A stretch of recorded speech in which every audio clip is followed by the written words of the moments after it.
Hey guys, welcome to our daily encounter. As we continue in John chapter 1, we read about a time in which John the Baptist sees Jesus walking by, and he tells two disciples that were standing next to him, "Behold the Lamb of God." And they then proceed to follow Jesus. But then Jesus sees them following him, and he asks them a question. He says, "What do you seek?" And that's a very important question. Why are you following me? What are you hoping to get from me? And that's a very important question for all of us to ask ourselves. What are we truly seeking as we follow Jesus?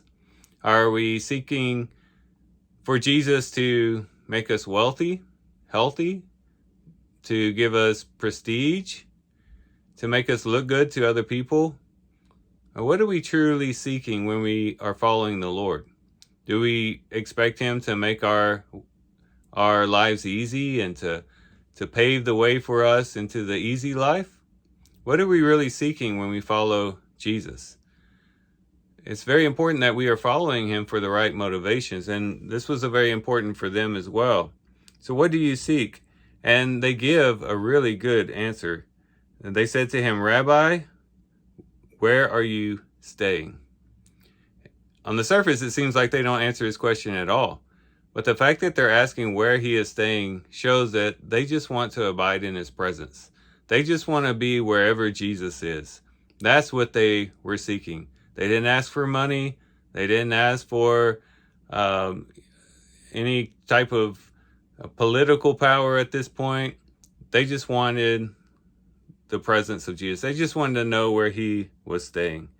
And he obliges and he says, "Come and you will see."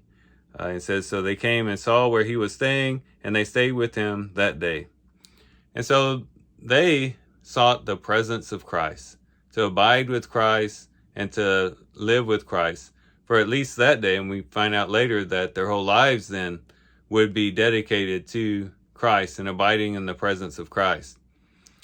And if we really think about it, that's what we truly should be seeking as we're following the Lord.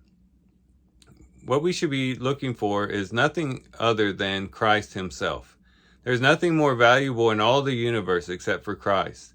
And when we follow after him, it ought to be that we say, you know what, no matter what I get out of it for myself, even if it's heaven itself, the most valuable thing for me is Christ himself.